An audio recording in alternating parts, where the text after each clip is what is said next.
Well done, Kate. Thank you very much.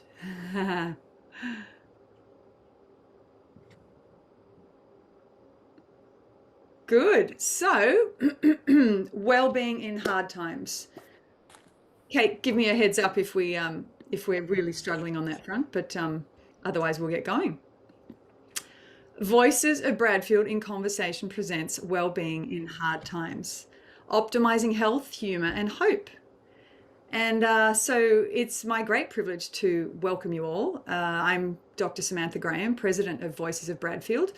And on behalf of the Executive Committee, that's Stuart, Carolyn, Gillian, Rob, Kate, and myself, we are really delighted to have you on board, residents of Bradfield and those from further afield, to an evening with Jane, Caro, Kate Ahmad, and myself. It is going to be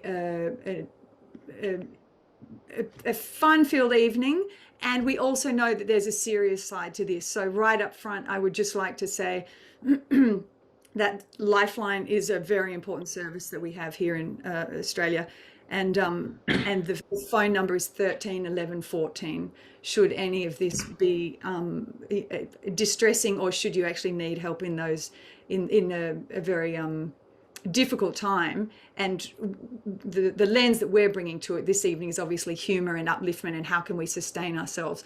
But we just wanted to make sure we had the other side of things covered. So the other thing that we'd like to do at this early point is to let you know that we are recording it. So we trust that's okay with you all. And an acknowledgement of country, which I will hand to Gillian King to do for us, and I will share an image that she has asked me to share, which is right here. Gillian, thank you. So this meeting is hosted by Voices of Bradfield on the sandstone country of the Darramurrugal and Guringai clan. They met here for thousands of years to share news, family, and culture. At night, they looked up to the familiar skies, and maybe they told the story of the seven sisters, shown here in a painting by Gabriella Possum Nurungai. We follow in their footsteps and acknowledge and pay respects to the traditional custodians and elders of the Darramurrugal and Guringai clan, and the continuation of cultural, spiritual, and education practices of the Aboriginal and Torres Strait Islander peoples. We continue our journey of listening and work towards true kinship and equality under the eternal stars. Thank you so much, Gillian. That's such an important part of what we're doing and who we are. And for those of you who are not from Bradfield, or who would like to see it geographically laid out, I do like to share this map. You can see that map here? Yeah. Great. So,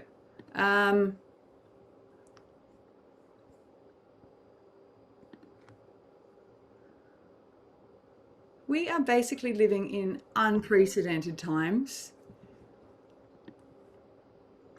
Many of the things that provide us with comfort and health are not currently available. We've got a lot of anxiety, sadness, grief, fear, worry, and these have become unwanted and unexpected companions. And we'd like to bring some positivity and some help this evening.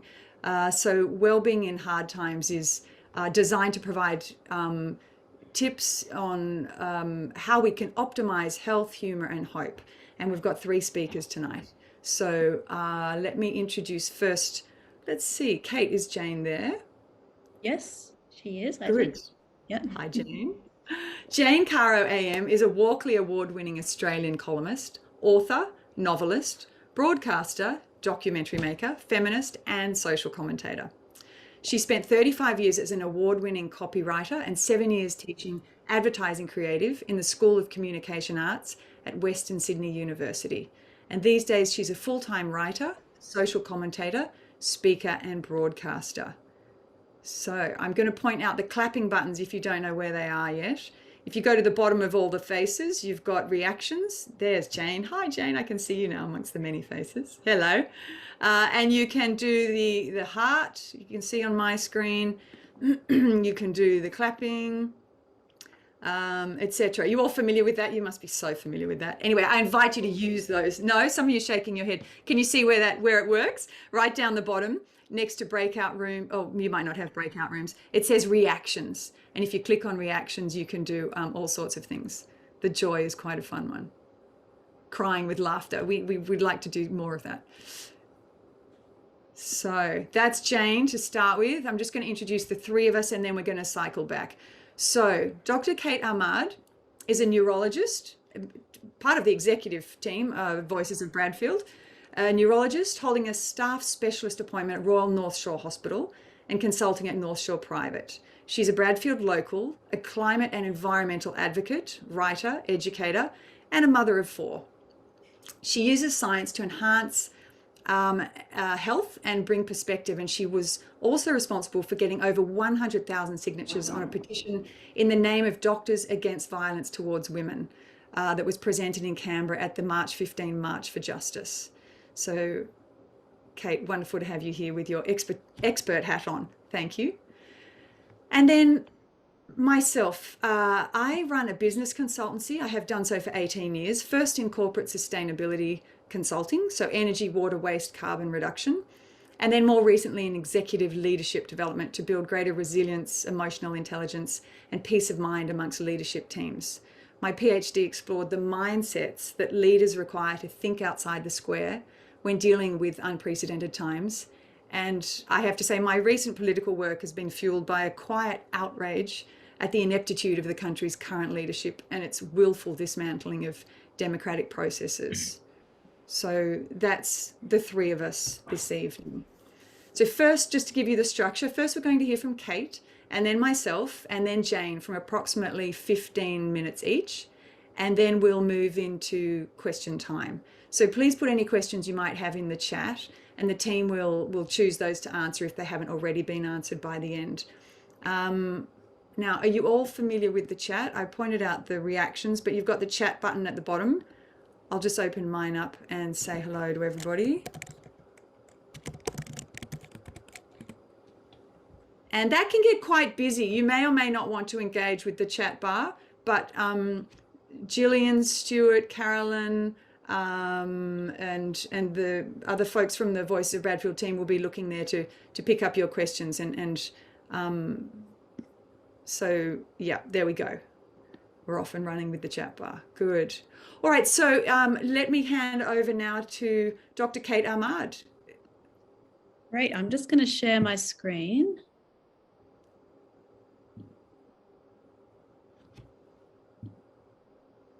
Can everyone see that? Yes. Yep. Perfect, okay. Yep. All right, so I'm going to talk a bit about wellbeing really from a health perspective and to try and give you some tips on how you can get through lockdown at least as good as you went into it and maybe even better. So we do have problems at the moment. Anxiety is pretty common in the population, even at the best of times. It's usually about 18-20%, so about 1 in 5 people are anxious at any one time. But during lockdowns, this has gone up as high as 45 to 50%. So a lot of people are living with stress and anxiety, and it's worse in some groups. So young people, women, people who have housing insecurity, disabled people are experiencing really high levels of anxiety. Everyone's pessimistic. We can't look forward to things. We can't plan things. Physical activity levels have actually decreased. There are some people who have taken up marathon running, etc., but most people are doing less than they did before. People are actually sleeping more, but their sleep isn't as good quality as it was before. There's a lot of loneliness. This is one of the things that I find really in my clinic that upsets me, is that I'll see elderly people come in who are living alone, and all of the things in their life that they look forward to and loved have been taken away from them currently. And it's very, very sad. And going along with that is that we see cognitive decline in the elderly because of this loneliness and loss of social contact. And if you follow up these people after lockdowns, they don't actually get the cognition back that they lose. So it's a big problem. And then we've got really serious things happening, like an increase in domestic violence, because if you don't have a safe place to go home to, and then you're living with increased stress because of financial issues or housing issues, you can see that domestic violence does go up, and it's quite difficult to escape. So these are the social determinants of health, and I won't go into them too much, but you can just see that they cover things like economic stability, your environment, education, food, community, and availability of the healthcare system. And you can see that nearly all of these things have been affected by lockdown. So it's no wonder we're all feeling pretty stressed. So I'm going to tell you what we can do about it. So the first thing I'm going to talk about is movement, because this is probably one of the most important things we can do. In lockdown, a lot of us are working from home, and because of this, we lose a lot of the incidental movement that we would normally be doing. So we don't have to get out of bed as early. We don't have to walk to the car. We don't have to walk from the car park. We don't have to go and buy our lunch. We don't have to walk over to the desk of our colleague or co-worker. All of that isn't there anymore. And working from home can just be sitting at your desk or sitting on your bed all day long without doing much more. So there's a few things you can do to try and replace this. I think the easiest one is to just make sure that you move every hour. And if you've got a smartwatch, it'll tell you to stand up. If you don't, you can put an alarm on, and you can do whatever you like. You can walk around your house, you can do squats, you can do push-ups, you can put on a song and dance to a song for a couple of minutes, just something to get the blood flowing, because this is actually important for your health. There's an article on this in the Sydney Morning Herald today, if you would like to read it, because movement actually helps you live longer. And then in addition to your incidental movement, we need you to exercise as well. And really, if you do 30 minutes a day as a minimum, this is going to make you feel better. Overall, the health recommendation is about 150 minutes a week, and you can get more benefits if you go up to about 300 minutes. You should do a combination of weights and cardio. Cardio has the most mental health benefits, but weights are really good for your bones and your muscles. And if you can get outside, that's even better, because then you get extra benefits from sunlight and nature. So exercise will help with your blood pressure, and it will help with your sleep, and it will help with your risk of diabetes. It will help with management of diabetes if you've got it. But most importantly, right now, it helps with your mental health. And doing some exercise, which increases your heart rate, actually is about as good as taking an antidepressant for anxiety. So it can be really helpful. So we'll talk about nature next, and this obviously follows on from moving. Nature exposure is also quite magical. So looking at blue things and green things in the form of water and trees actually does a whole lot of stuff for your mental and physical health. So it reduces anxiety, reduces depression. It apparently boosts your immune system, which is pretty good at the moment. We all need that. And it lowers your blood pressure. And it's even got a name now. It's called ecotherapy. So, you don't have to take any tablets. There's no side effects. All you have to do is go outside, and you have to have a look around you and just take note of what you're seeing. So don't just walk and watch your phone as you're walking. Actually look at the trees, the clouds, the birds, and take note of them, and it will help. And we're very lucky in Bradfield that we live in an area which has a lot of national parks and trees and places where you can spend time outside. If you're not in a place like this, then even having some plants at home can help. And surprisingly, even watching nature documentaries actually makes a difference. Next thing is thinking about our mindset during lockdown. I know there's a lot of people out there that are trying to learn a new language or do their PhD or do something really intense and make lockdown worth it, but that can be sometimes a bit overwhelming. But we can actually use a challenge, goal, and reward mindset to help keep us motivated. So we have a neurotransmitter called dopamine, which most of you will be aware of, and this is really the motivation chemical. So some people call it the reward chemical, but it's actually what makes you have a drive to do something. So we can use this by setting ourselves daily challenges for things that might be otherwise a little bit boring and not necessarily something that you want to do. So you can use physical challenges, and that can be like a step count or an amount of exercise. You can use work challenges. We've all got things we have to get done at work. Or it could be enrichment challenges. So it could be that I'm going to read this book today, things like that. And then make a note of when it's finished. And that might be, again, if you've got your smartwatch, it'll give you a buzz if you get through your exercise. And if it's a big thing, you might want to actually reward yourself with something like some screen time. or a bit of online shopping, just not too much if you're like me, but something like that to actually make a note that you've achieved something.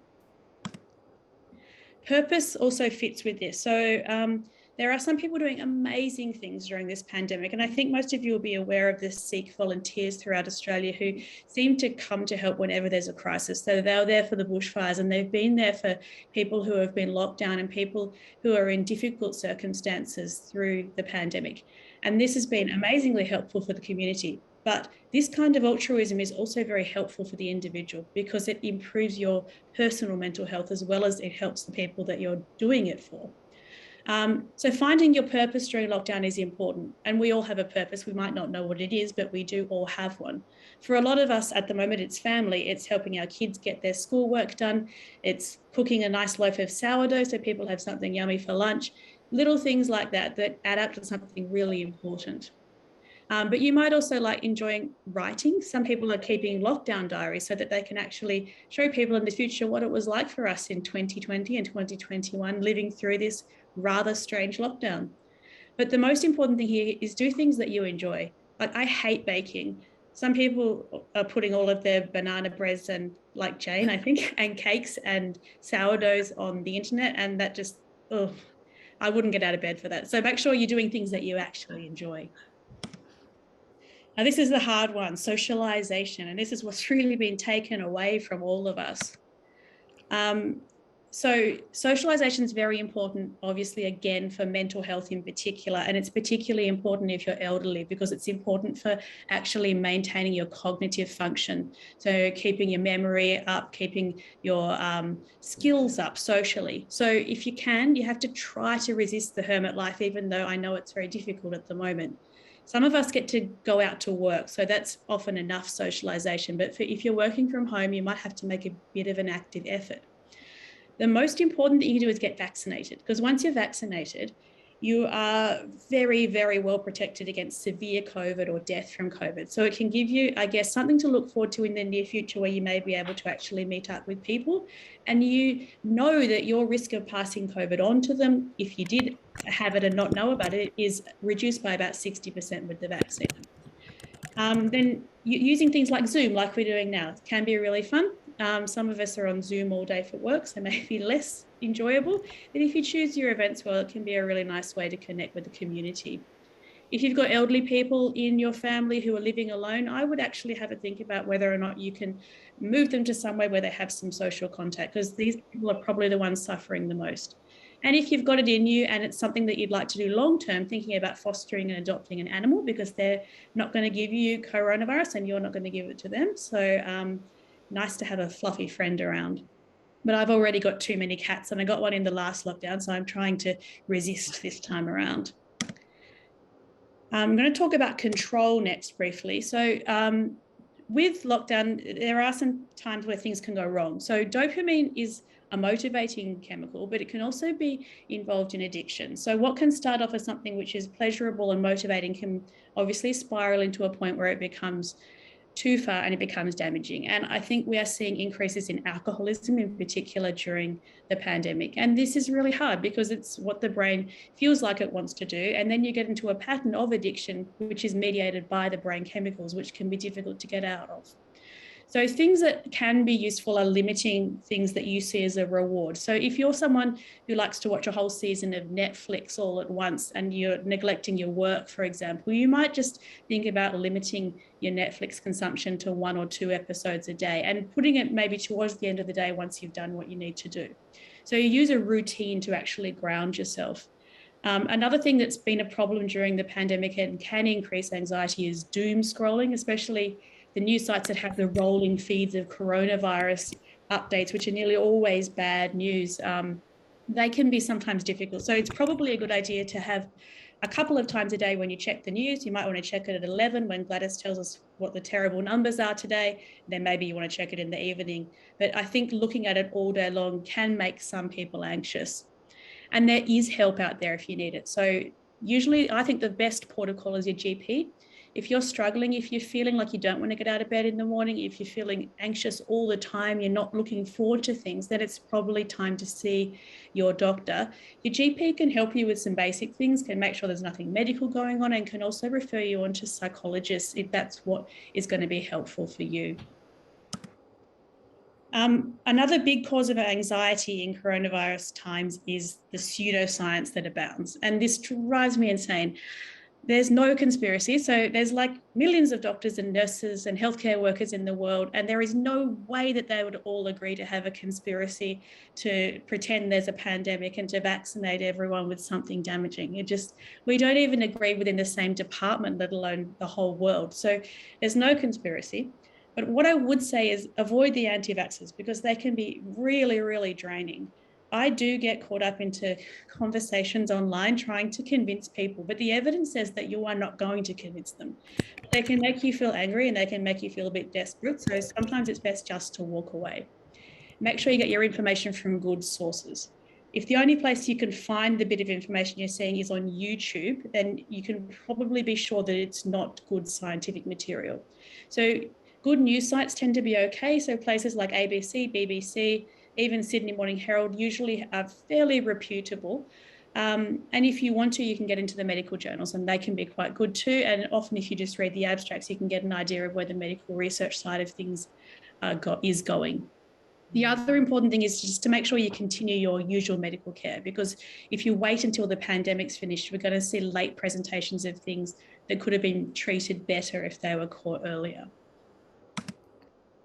And don't panic. There's a lot of panic. I find Twitter in particular really panic inducing, and pile on with people just making each other more and more anxious. And often the science doesn't actually support what they're saying.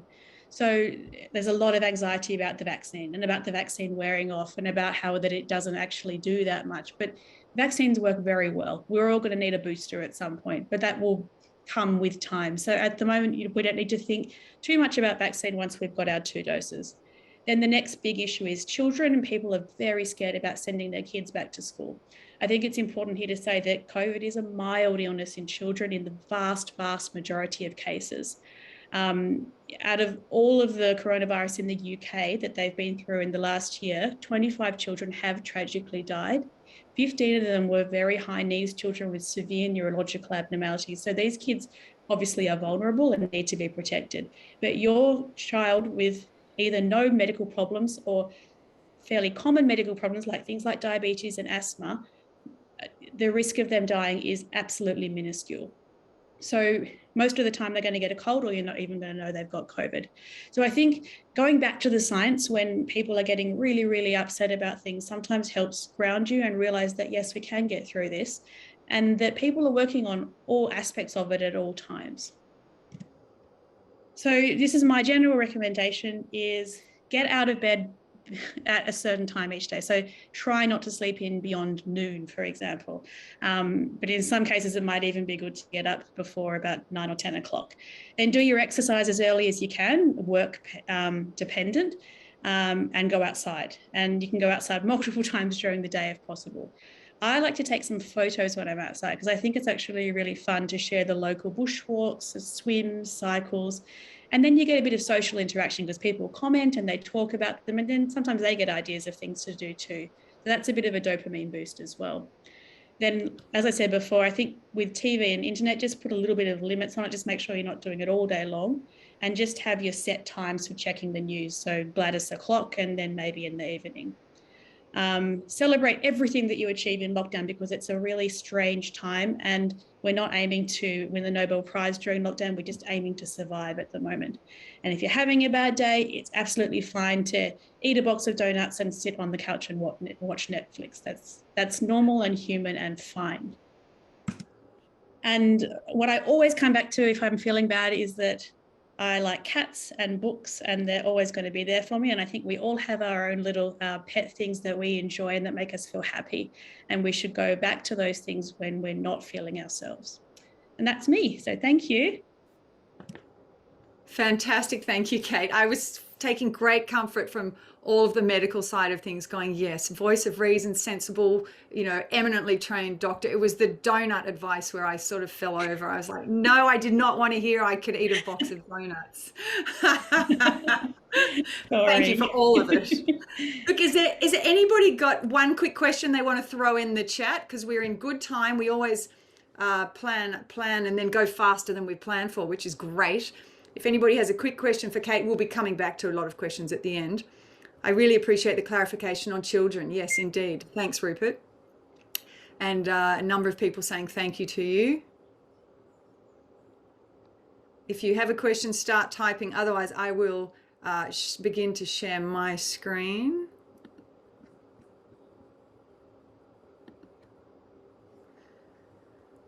Just lots of thanks. There we go. Okay, now here we are.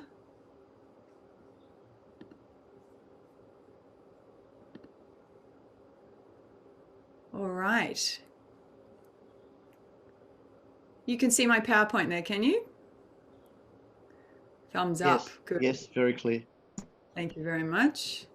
All right, I'm just going to try and be able to see more of you because it's you that we're here for. I'd rather look at you than my PowerPoint. Great. So, we didn't want to change our presentations, Kate, Jane, and I. So there is some repetition, which is in some ways encouraging because we believe the same things coming from quite different angles. And so what I wanted to do, you can see I run a business called State of Mind, and it's about resilience and creativity as well. And I'm just going to start my own little 15-minute timer here. And so I put together a little summary of some of the best tools that I've found, memorable well-being tools, I've called them. So the first one is about mind and starting to think about what we're thinking about. And I'll go through each of these. Meditate. Now, this is definitely not for everybody. Can you do a screen, like a hands up if you've tried meditation before? Oh yeah, your real hands. What am I saying? Yeah. Okay, yeah, plenty of people have. And then put your hands up if you still meditate. Some still, yes, quite a few less. It's really a variable thing. And some people, it really works for, others it doesn't. And I'll go into that a little bit. And there are a couple of tools that can make it easier if it's something that you would like to get your head around, so to speak. Mirth. Just that joy of cracking up. Think of who are those friends? I've got two friends, Kylie and Tony, and when we get together, it is nuts. We just cry with laughter. So we'll go into a little bit about that and whether we can create that in the lockdown, scenario more often. Move, which Kate's definitely gone into, and I'll do a little bit more. By the way, when Kate says move and she's showing you these beautiful underwater photos, that's her underwater, and she takes them. So if you missed one of our earlier talks, she's an incredible underwater photographer, and I want to say, what would you say, Kate? Marine ecologist. Oh, amateur though. Amateur, okay, amateur. Yeah. And then meaning again, but we both came to meaning. So look, this is for you, Gillian. This dog just keeps popping up in the life of the Voices of Bradfield. And if you've seen our website, the dog has just been part of we're listening, because kitchen table conversations were about listening. And what I've done here is just put the dog's thoughts there. So what we're trying to do when we're doing, I don't like the term mindfulness particularly, but watching our thoughts, thinking about what we're thinking about. People are putting their hands up so that we can direct our thoughts to thoughts that are useful. So this dog has got a few thoughts going on. One is, can I have a treat? We're probably all thinking that. I think that 5 times a day. I love my humans. And that is just that unconditional love. Sorry for the cat lovers.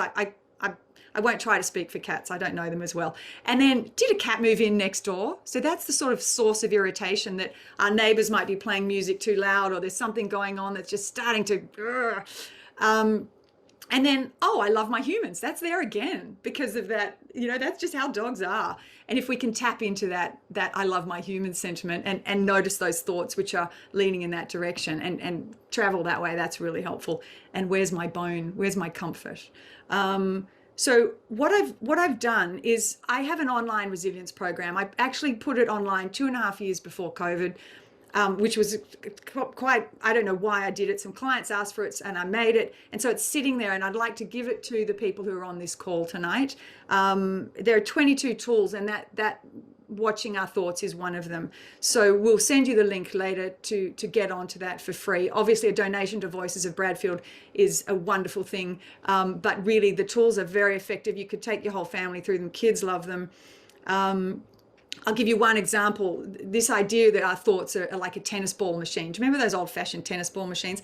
And you can put them on fast and our thoughts are just coming one after the other, driving at us. But if we practice some of these, if we take on board some of these practices, we can turn down the speed of those thoughts and get a little bit of a in between them. Yeah, a lot of you are nodding. So there are tools like that in the kit. We can start to notice our thoughts. Which thoughts do we want to follow, and which thoughts are we just going, no, not today. I don't need that. Thank you very much. So it's all about our attention. So the program will be, I think Stuart might even put it in the chat, and then we'll email it to you. So it's very well tried and tested with lots of corporate and sporting clients. So fear not, it's science-based and it's actually a lot of fun. Now this is the second one, meditate. I can't believe I found this dog actually meditating. You do not need the stones on top of your head. That's optional. That's for the advanced practitioners. Basically the way I talk about meditation is meditation by stealth. It can be really heavy if you feel like you have to sit there for 20 minutes cross-legged twice a day. If you're doing that, fine. But if you just want to drop in to a more relaxed state of mind for 3, 4, 5 minutes, that also physiologically is very helpful. And this is one of my favorite charts from the program. Basically, if we're in busy beta, we've got a lot of adrenaline and cortisol. You can see up the top, we've got a high metabolic rate, and we're going brrr, running from one thing, so-called multitasking. But if we can drop down into that alpha state, it's a single point of focus. I'm sure you've all got things. I'm just going to slow down and get you in the chat to put, let me see, where is the chat bar gone? I would love to see, what are the things that you have in your life where you just, nothing else is there? So drinking wine and watching TV doesn't count.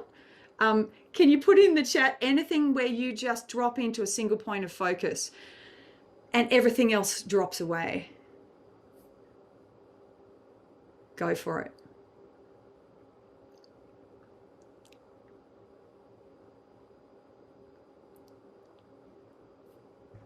Ten new messages. Oh, I'm just not seeing them. Oh, there we go. Oh, here they come. Come on.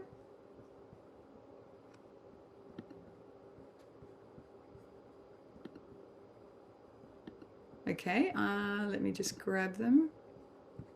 Here they are. Thank you. Okay, good. Painting, right. I presume that's not painting the house, the other kind of painting, maybe painting the house. Grandchildren, remote learning exercises, lovely, walking in the bush, reading, dancing. Yeah, fantastic. So what's happening when we're doing gardening, ocean swimming, surfing, nice, being underwater, yep, is we're dropping down the frequency and cycles per second of our brain waves are dropping down. So we're calming our brain, dropping from beta down to alpha, metabolic rate drops, and we don't have that amygdala going fight or flight, I need to stay alive and alert. So when we drop down to theta delta, which you can see there, we do that when we have a really nice deep sleep, but we also go to theta delta when we're meditating. So that's all I want to say on the science. It's all very well explained in the program if you'd like to know more about that. But I always encourage people to drop into that alpha state at least. You know, in other times it was for men maybe fishing or playing golf or some of those things that we can't do right now. I mean, but there are plenty of things that still could drop us into that space. I'm seeing jigsaws, quilting, weeding, Yeah, knitting, yes. And so one person's alpha state is another person's nightmare. That's the other thing to remember. So just stick to your own alpha state. Oh, there's heaps. Yes, hanging out with my cows. Nice. You're not in Bradfield. Very good. And there's the lockdown resources. Thank you. Okay, so let's come back to this. So basically, we can shrink the noise through a number of means. And what that allows us to do, it gives us more freeboard, to use a boating metaphor. You know, the waves aren't going to come over the side of the boat quite as readily if we've got, if we've given ourselves that that extra capacity, or in IT terms, that more bandwidth. So there are, just to say in the program, there's another link that I'll send you, and that's just guided meditations. So if the thought of sitting down and watching your own thoughts is excruciating, there are actually some really nice guided meditations and a guided relaxation in both male voice and female voice. There's 1 minute, 3 minute, 5 minute, 7 minute, 10 minute, 50, you know, the whole range. So please avail yourself of those. So how am I going for time? All right. Mirth. This dog was also laughing, just cracked me up. Let me see. Do participants raise their hands? Now, I'm going to assume that means a question. Is that Erica and Christine? Are they your hands? Or are you just liking the look of the dog? You can feel free to unmute yourself if that's you. No, okay, they're just raising their hands. Just, hey. Okay, good. How many of you, and show by a show of hands if you can, have really found your, Christine Griffiths, raised hand, yes, have really found your YouTube clips and movies that crack you up and you've got them on speed dial, like you know you have your go-to places? Yep, a few do. Right. I have not long ago discovered a Scottish comedian called Janie Godley, and she does this cracking Scottish accent over, a few people are nodding. Oh my gosh, she just cracks me up. She started doing it over Gladys Berejiklian as well as Nicola Sturgeon. And so, yeah, you'll have to, it's very funny. I've put a link to her as well. So that laughing uncontrollably is so good for us. It's the endorphins Kate mentioned, and our muscles relax and we just get a little break from that constant tension. Okay, now lots of people are raising their hands, so I'm going to unmute you. Christine, you were first. Christine, did you want to say something? No. Oh, I'm just getting hand raises. No, I don't. Sorry, I must have accidentally touched something. But that's all right. If you click on the hand, it'll lower. Click on the hand. Oh, yeah, yeah. Thank you, Peter. Oh, thank you. Okay, lower hand. Right, did anybody else want to say anything? I'm happy to be interactive. That's so fine. No, we're good. Okay, so mirth really. Yeah, oh, did somebody say something? I think Karen's got her hand raised. I think you're right. I'll ask her to unmute. She might be having dinner and she's just saying hi. Oh, this is fun. In the chat.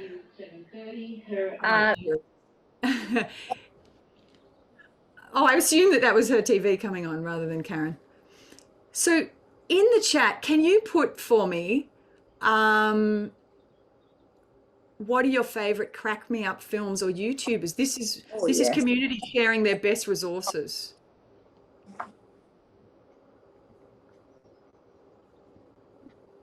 Jimmy Reese, okay.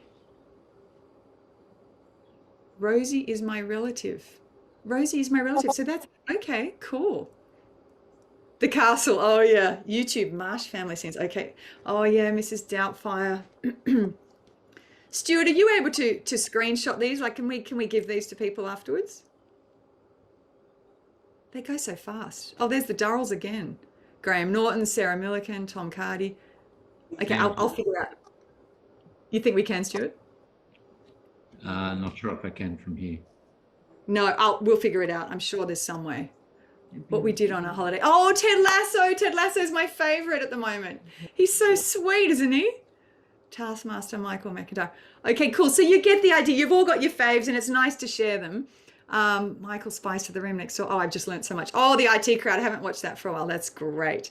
Okay, so laugh hysterically. Can you remember the time you laughed hysterically? The most recent time. I can remember it was with Kylie and Tony, and it was in between lockdowns, and we got to the mountains, and we just, yeah, we could not. We were crying with laughter. Can each of you think of the person with whom you do that, or you could try doing that? There's conferring going on in the rooms there. I encourage you to try that. Trading places, yeah, great. Okay, now move. Kate's done move, and this dog really wants a walk. Some of us might be sick of walking. So what I wanted to ask you in this was, what are your favorite ways to move? And share them with us. I'm not kidding. I recently met a guy who is a trained whirling dervish. Like, yeah, your head's going like this. Yeah. So what other ways of moving have we got that we could try? Play Spotify 80s list and dance like Tom Cruise. Nice, in risky business. Walk at home videos on YouTube. High intensity workouts, dance to Rage on Saturday mornings. Physio gym that can still, a physio gym that can still operate in lockdown. Got you. Walking, online Zumba, house cycling, Pilates. I have just started Pilates. Very, yeah, cool. Okay, so there's a lot, golf, tennis. Oh, that's two separate things. Okay. Taking turns with children to choose a tune to dance. Fantastic. Nice, Carrie. Yeah, good. So one of the things that we wanted to do a little bit differently, and I think the whole lockdown is about starting to think differently and do things differently, right? And if that's something that we can take away from it, vacuuming, pretend Olympics, great. I've got a link to 14 brand new fresh as lemon songs by Sydney artists. So if you were at an earlier one talk, Bradfield Conversations, we had Julia Zamiro on, and we were talking about the importance of the arts in a robust democracy, and the arts are just dying. So there's a link I'll send you. Actually, Stuart's got it, which is Sydney artists and some songs that they've just put on Spotify. Now, the reason for our sparkly request that came out in Stuart's email was at 1:30 when we finish, you'll be given 2 minutes to go change into something a bit more sparkly. And then we have a guy who is amazing. He's a DJ. And we're all going to move together. And you can turn your cameras off if you need to. That's fine. But I've done it before with him. It is wild. You should go grab the kids, wake them up, get them out of bed. And there's the spot there. Yeah. So we'd love to see a lot of you at that. He's a banker by day and a DJ by night, and he's really good. All right. Robert, that's right. So last one is about meaning. Now look at that dog. Does that dog look motivated? Does it look like it really wants that ball? That to me is a great example of purpose. And so it's just a question of, if I wasn't doing the Voices of Bradfield work in these times, I think I would feel so lost. It's only because of this beautiful crew of people and how we got together, and all of you joining us, and we knowing that we're going to make a difference to the state of the planet, frankly, that I can keep going. It's because of the meaningfulness of what we're doing. So what is your ball, if to use the metaphor of the dog chasing that ball? What is it that you're feeling called to in terms of meaning? And maybe you have it already, which is fantastic. Or maybe you're feeling a little bit at sea and you would like to pitch in somewhere. Now, I'm not only pitching here for Voices of Bradfield volunteers. Obviously, that's something we'd love to see. But just what is it that gives you meaning and helps you feel like you're part of something bigger than yourself or longer term? So this is my meaning. I did ask my son permission. This is my dog, really my dog Molly, and my son Taran. And the planet is on the railway tracks. It's sort of at a really precarious time, and the question is, are we going to get off in time? So that is what I think about when I'm doing this work, and it makes me jump out of bed in the morning and go, right, we're going to get these people out of office, and we're going to have some democracy returned, and smart independence in their place. So it does take courage. Finding our purpose can take courage. This is a friend of mine, Vika, and I just love this. My dear, terrify others with your courage. In Australia, we just don't talk about politics. There's this culture of not talking about politics, and it's so crazy. And I know I've spoken to other indies and people from the UK and other countries, and they talk about politics, and it's to our detriment if we don't. So whether or not it's politics you want to talk about, it does take courage to say, this is what I stand for. So we invite you to draw on the strength of the community to find that courage. Some of you are saying, I talk politics often. Excellent. Okay, that's good. Great. So take courage and we will help you.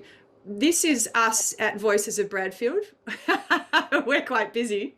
There's a lot going on. And so if you are looking for a sense of purpose and you're not sure where there is one, and a lot of our volunteers are in the call here already, feel free to come and join us. So that's us. That's the memorable wellbeing tools. I will hand over now and just stop this screen share, and look forward to seeing you downloading the tools. It's free and it's hopefully of service to you. So I'll stop that share. Here in Victoria, we talk a lot of politics. Excellent. I should have been in Victoria, clearly. Now, Jane Caro, thank you so much. Hi. I'm going to hand it over to you. Welcome. Thank you. Thank you very much. I'm just taking note of the time so I know how long I've got. Well, everybody, hi. You've had all the very sensible advice, all the good advice. Now you're going to get, well, you're not going to get any advice at all, really. I regard myself as a permission giver. So my view of lockdown is, frankly, it's shit. And if you feel that it's shit, that's perfectly reasonable, sane, and exactly how most people feel.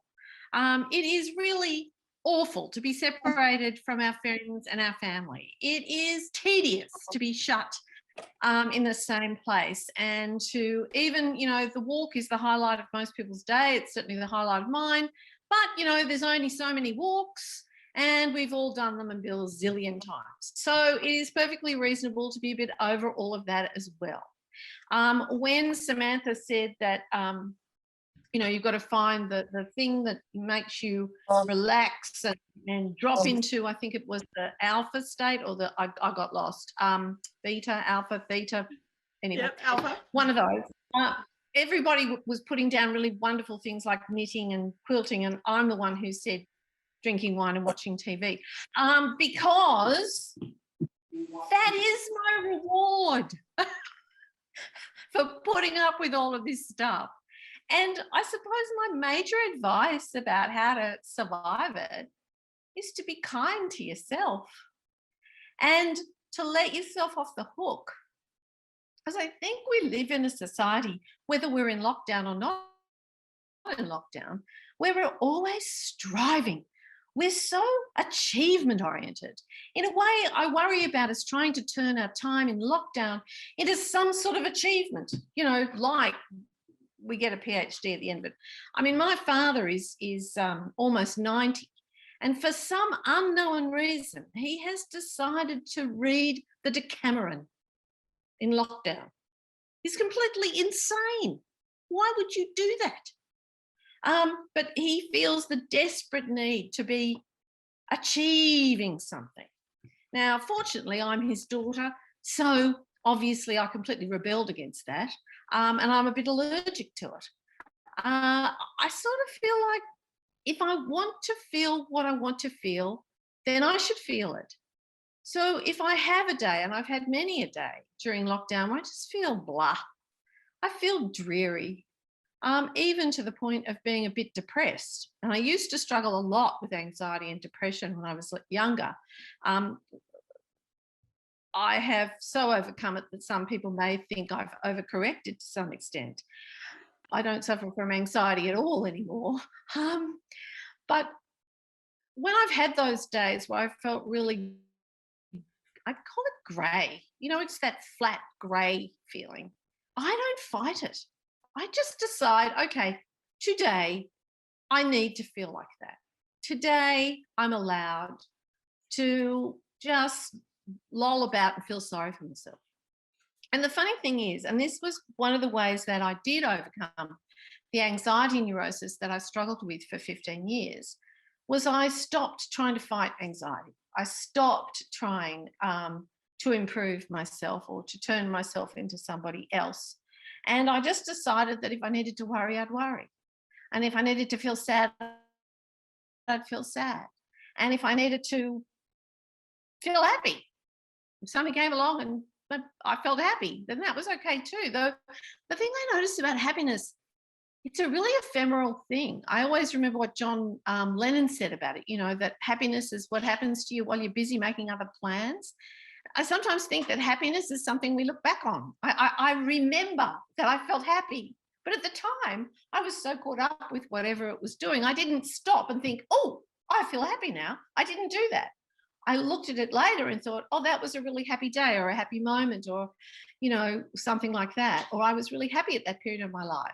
And so I have this feeling that in lockdown, we're still sometimes trying to hold on to control. In fact, Kate mentioned control in her presentation. And I think the thing about control is that COVID, almost like the purpose of COVID, of this period where we have found right across the world that our lives are being turned upside down, that everything we've relied on, the kind of predictability of our lives. I mean, we don't even know, and I feel desperately sorry for kids doing the HSC at the moment. We don't even know when those exams are going to be. They keep giving us dates, but who knows if it's going to happen. Talk about unpredictability. That was like carved in stone. You know, it happened at a particular time every year, and the lead up to it was the same, and the way that it was marked was the same. And then the kids got this lovely period between the end of their exams and the beginning of whatever it was they were going to do next, be it a job, go to university, go to TAFE, whatever. Whereas my daughter was reminiscing the other day, they had nothing on their shoulders. They had all this pressure up to the HSC, and then once it was done, nothing. For the first time in years, just time to do, be, and think and feel whatever it is they wanted to do. We don't even have that predictability anymore. So it's like COVID is saying to us, actually control is an illusion. You were never as in control as you thought you were. And that's okay. It's hard to learn that you're not in control. But the funny thing is, when I started to learn it, that was when I started to let go of anxiety. And I know that sounds counterintuitive. It sounds counterintuitive to say that because I realized I couldn't control things, I could control myself, yes. I could control my own responses to things to some extent, but I couldn't control what was going to happen necessarily. When I started to understand that, I started to let go of anxiety, because I think the anxiety I'd been struggling with was an attempt to control the uncontrollable. I used to pre-disaster things. So I'd think, I try to imagine if I was, you know, facing something, all the awful things that could go wrong. And then I'd drive myself crazy. I'd sort of double back on that and feel really bad, because I'd start to think, oh, I've thought of all the terrible things that could go wrong. Have I conjured them into being by thinking about them? So I'd worry about worrying about what was going to happen. And that is a really, really good way to disappear up your own bottom, frankly. And I did that for a really long time. But I don't do it anymore. And it stood me in very good stead throughout this awful, and I mean, let's not put too fine a point on it. It's bloody awful. And we don't know what's going to happen. You know, the politicians are desperately trying to tell us that it'll all be okay and that we should look at these numbers. Oh, those numbers aren't going terribly well. So perhaps we won't look at those numbers anymore. We'll look at these numbers over here, which is not a particularly satisfying tactic. And I'm not sure it lowers anyone's anxiety at all. In fact, with me, it increases it. And that's why I say I'm in the business of giving people permission to feel and think and worry about whatever it is you need to feel, think, and worry about. And I think that we need to know the science. And I think it's really great that Kate and Samantha have presented us with both the science of COVID, but also the science of what sort of things we need to do to be as mentally healthy as we can be in what are deeply mentally unhealthy times. And not just because of COVID, but because of the way we're led, because of the way we're ignoring the really difficult problems. And we've been ignoring them for so long, particularly climate change. So I think it's really good to have that information. But at the same time, one thing I do absolutely understand because of my own experience with anxiety, that facts don't actually soothe anxiety. That yes, they're comforting, but if you think about, for example, people who are afraid of flying, they know all the facts. They know that air travel is the safest form of travel there is, but that doesn't help. When they get on that plane, they're terrified because it's not a rational fear. So you can't rationalize your way out of it. In fact, I was afraid of flying, not desperately so, but marginally so when I was in the group of my anxiety neurosis. But when I started to realise that I couldn't control everything, I let go of the fear of flying. And let me tell you how it happened, because I think perhaps it'll help. I don't know. It certainly helped me. I had a terrible experience when I had my first child. She was born prematurely, and then she caught a horrible illness called RSV positive bronchiolitis. I didn't know I was going to tell you about this tonight, but it seems I am. RSV positive bronchiolitis. You may have read a bit about that because it's resurging in New York this year, which is complicating the COVID figures amongst children. I've certainly noticed that because I'll never forget that illness as long as I live. And she got terribly, terribly sick with it. And it is still the biggest killer of babies under 1.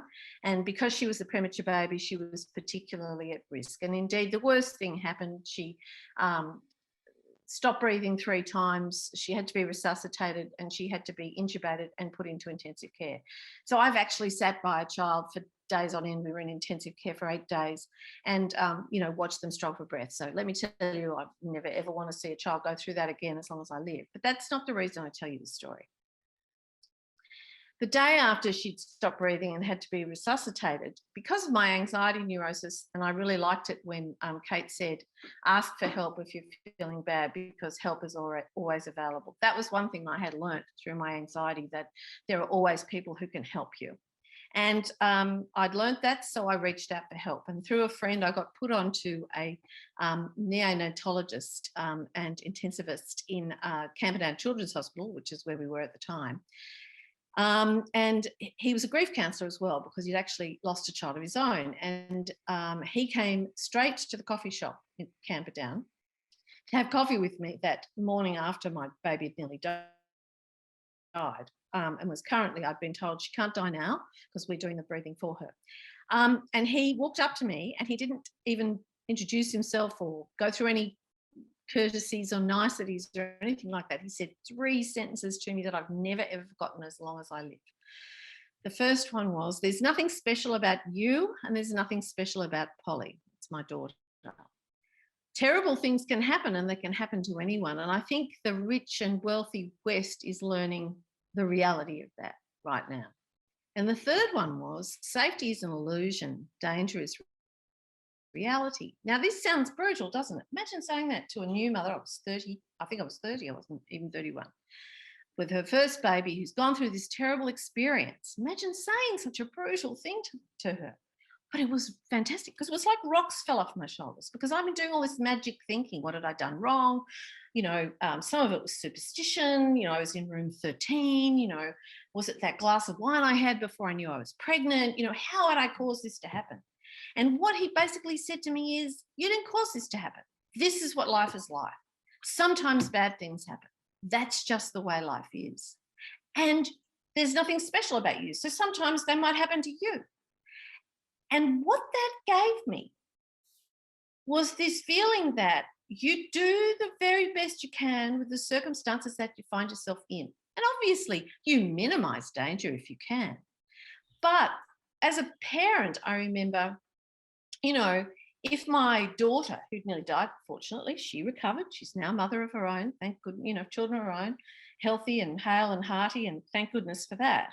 But when she was little, if she wanted to walk on a brick wall, and, I would look at her and think, well, she might fall off. And then I'd think, yeah, but she probably won't, particularly if I hold her hand. And there's a 90% chance she'll have fun and a 10% chance she might fall off and hurt herself. I'll go with the 90%, the have fun thing, because safety is an illusion. So anything can happen. She could trip and fall while I was holding her hand, on the ground. That happened more often than falling off a wall, if I think about it.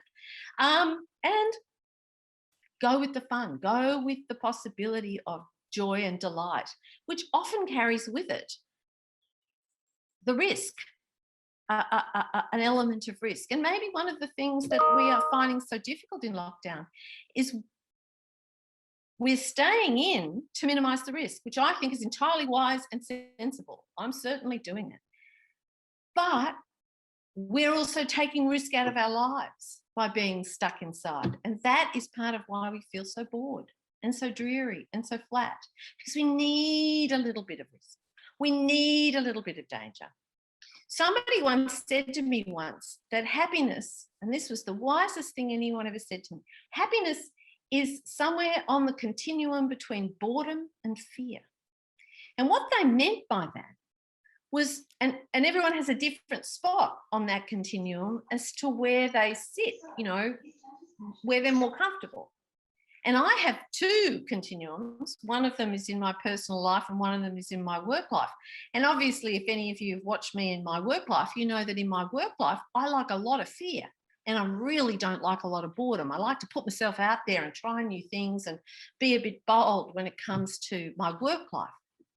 But in my personal life, I've been married to the same man for 46 years. He's sitting over there. He's probably hearing what I'm saying. So obviously I like a lot of boredom in my personal life. Clearly, I like a lot of risk. I like a lot of boredom.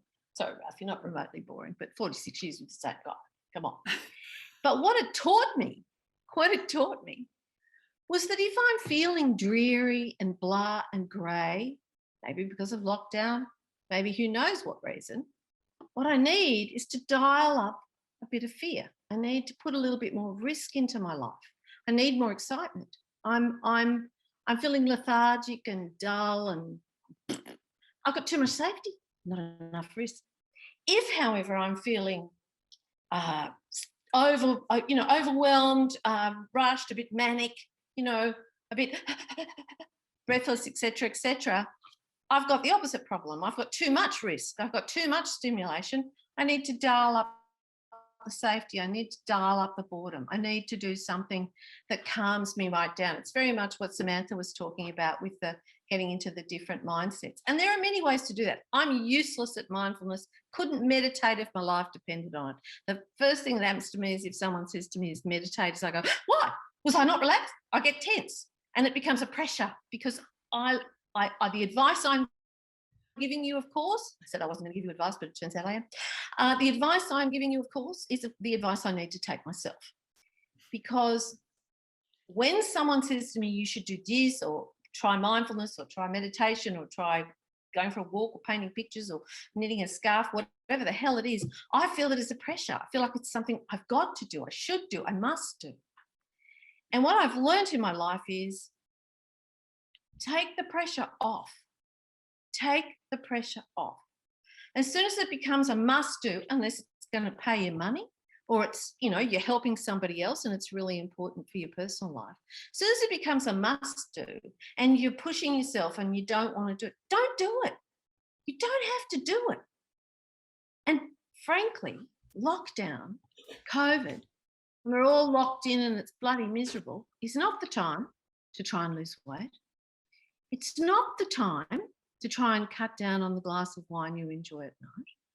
It's not the time to try and get fitter or healthier or any of those things, unless you really want to and you're getting joy and pleasure out of it, in which case, knock yourself out. But if you hate it and you feel miserable and you just don't want to do it, don't. My message to everybody all the time is you're actually fine just the way you are. No one needs to be thinner, younger, nicer, none of those things. You don't need to be any of those things. You are fine just the way you are. The only problem we all have is we don't quite believe that. And the day you do believe that you're fine just the way you are right now, you have everything you ever needed to have right now. You've always had it. You've got it now. Is the moment you free yourself from all those burdens that you put on your back and that weigh you down and make you feel inadequate and push you like a monkey on your back. And I think lockdown's the perfect time to give yourself permission to be just exactly who you are. You don't even, look, I put makeup on because I've been doing this, but most of the time we don't even have to get out of our pajamas if we don't want to. Awesome. If you don't want to, don't do it. Who cares? It's an act of rebellion. There's one thing I do also know. Rebelliousness is extremely good for the soul. I've lived by that most of my life. I'll shut up now because I've gone far too long. Hope I haven't rambled too much. But my advice, do what you want. Think what you need to. Feel what you have to. You're fine. Cheers. Thank you, Jane. Everybody can, yes, we can see the clapping, or you can use the clap button. Thank you so much, Jane. My goodness, what a far-reaching combination of opinions, advice. I particularly liked this spectrum between boredom and fear. There's happiness in the middle. Find it for yourself. And the rebelliousness is good for the soul. That really stood out for me, as amongst everything else that we covered between the three of us, I should say. Look, we would love to hear questions. And they're coming in already. Here we go. So let me just, question for Samantha and Kate. Do you think we've lost resilience from too much easy living? I wonder how we'd all cope if we were living in Afghanistan. Yes, quite. Kate, would you like to speak to that one first? Yeah, sure. Look, I speak, I guess, from the perspective of talking to probably about 30 to 50 different people each week in clinics. And I have to say that I think we've moved heavily towards introspection, and that can actually be quite dangerous, because if you're very focused inward and you're always thinking about how things are affecting you, I think it's actually bad often for your mental health, and it does make you less resilient, which is why I tell a lot of people to actually look out a lot more, look at what's happening around you, look at how you can contribute, rather than analysing every single thing that you're thinking. Like you said, Sam, there's just thoughts everywhere, and a lot of people will say, well, let's make a journal, let's write them all down, let's think about them all. And I think that can make you, in a way, you just become so inward looking that it's actually hard to move forward, because you can paralyze yourself with your own thoughts and worries. So I think, yes, we are cushioned because we don't have to worry about food. Most of us, we don't have to worry about housing. We don't have to worry about war. We have good, comfortable lifestyles, but humans are hardwired to worry. So then we worry about all the things that we're thinking about. And as Jane said, how we're not good enough. So I think we can help ourselves when we live a fairly safe life to just look out a little bit more. Yeah, nice. Thank you, Kate. Louise is saying she lived in Alaska for some time and she's surprised by the lack of resourcefulness here. I know Kiwis think that we're all soft in Australia and that we're raising soft kids, and their kids are running around, climbing mountains and, paddling rapids barefoot. And so, yeah, it's all relative. When Kate and Jane and I were doing a prep call, we did notice that we're three white middle-class, I'm going to say middle-aged women, and our circumstances are very, what was that? Old. I'm old. I'm not middle-aged. I'm not going to live to be 128. I'm not sure when middle-aged ends. I'm not going to admit to it. I don't know when it ends. 45. Oh, geez, are you serious? Okay, all right. I'll stop saying middle-aged. But we are Middle. in, you know. At 45, you get 90. We are from Bradfield, and we are very, very lucky that we can stay in our pajamas all day. A lot of people cannot do that, and going back to the original question, yeah, I think I would agree with you, Lynn. We don't really know what resilience is if we were placed into a broader context. Yeah, Jane, did you want to add anything to that question? We've lost. Yeah, I think it's to do with our obsession with safety, this desperate desire to keep safe all the time, and that, you know, it's incredibly important that our children are safe, that everything's safe, that, you know, germs can get us, and it is a kind of control freakism, and the more you fear the things you can't control, the more afraid you become, because actually we can't control most things. You know, we're on a rock hurtling around the sun. It's only one way off. Unless you're in a rocket, not many of us are going to get one of those. But so yes, I think it is resilience, and resilience is very misused now, because resilience is really something that you should only be called upon to have in moments of great crisis. So I guess at the moment we're being asked to be more resilient than we have been for a very long time, except perhaps people directly affected by the bushfires also had to find their resilience.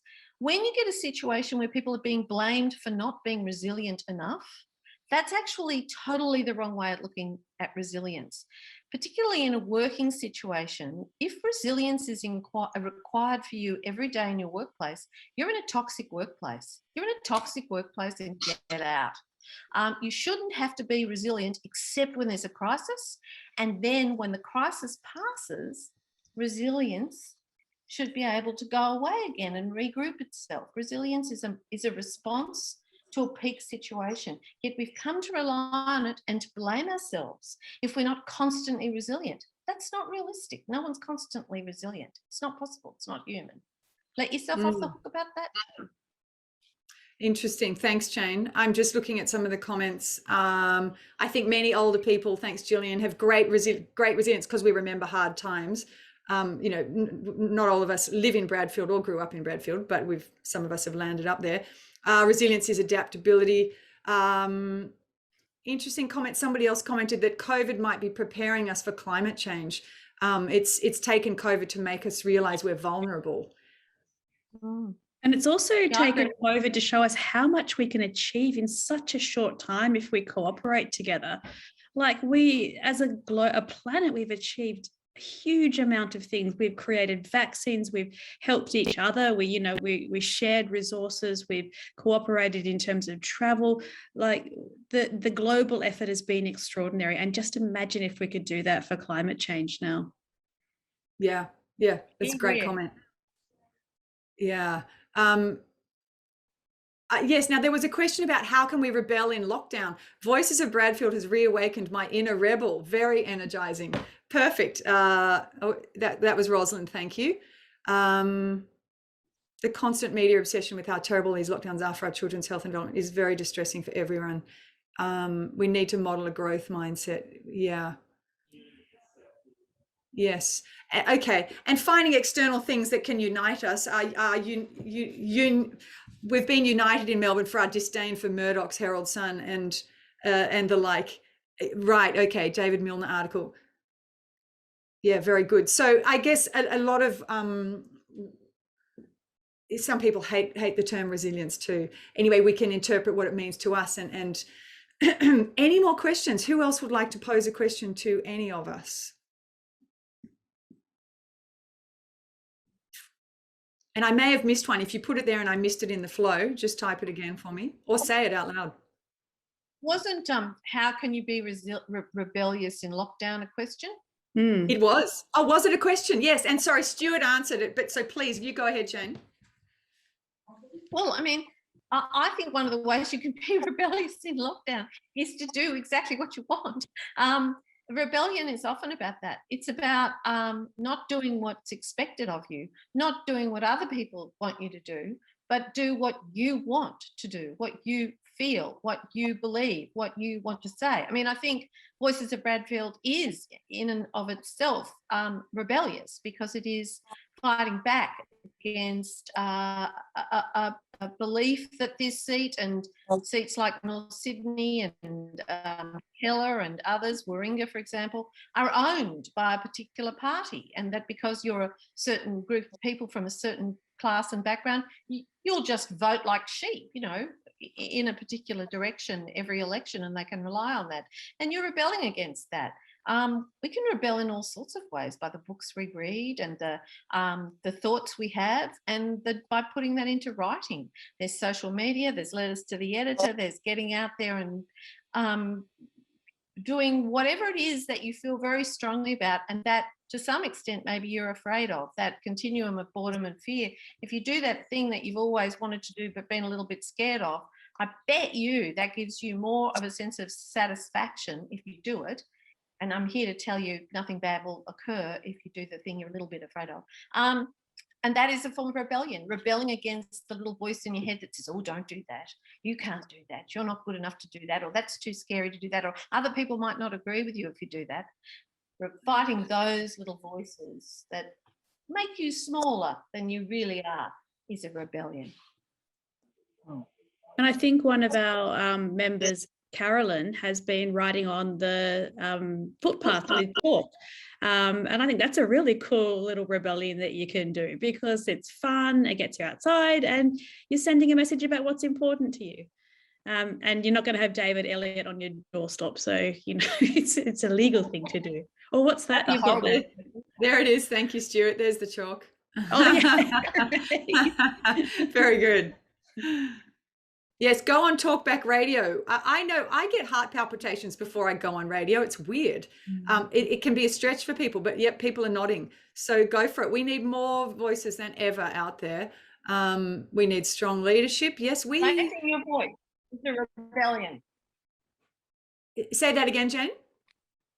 Raising your voice is a rebellion. Absolutely right. Yep. Yep. Bringing rebellion into my art. Yes, that's great. Yes, just scrolling through some of those. Anybody else with a question to any of us? Any burning thoughts, issues? There's a good question there about asking Jane what's the best way for us to fight Murdoch and fight for truth in media. Because that's something we could all put our heads together to try and achieve during lockdown. Don't buy it, don't read it, don't subscribe to it, pay no attention to it. I do not engage with it. I believe they write horrible articles about me from time to time. And Albrechtsen wrote one not that long ago which called me the menacing face of modern feminism. I want that on my business card. The menacing face of modern feminism. Wow.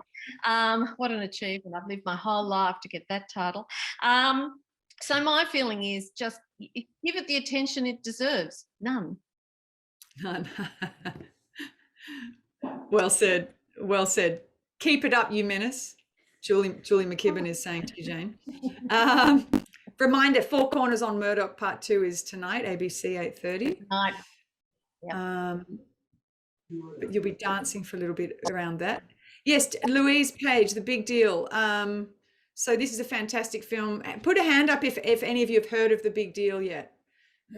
Either physical hand. No, okay, this is phenomenal. And is Louise there?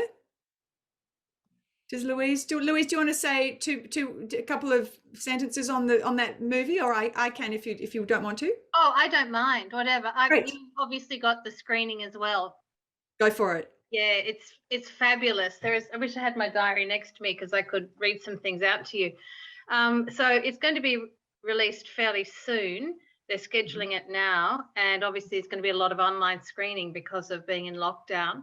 And it is such a good film. It's brilliantly put together because the fellow does it with a bit of humour. So for people who aren't very engaged with politics, it's not dry.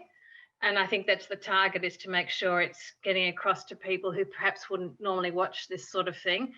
Craig Rucastle is involved with it, but Christian, who's the fellow throughout the film, and talking to people like Malcolm Turnbull and Zali Steggall, and a very big developer who used to give money to politics, you know, pay $100,000 for a lunch.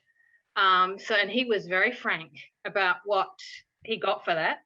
Sam Dastiari referred to it as paying for play, or pay to play. And there's been $1 billion in a decade given to the government that they call dark money. That is, we don't know who gave it to them. It's a fantastic film. Yeah, I don't want to give away too much.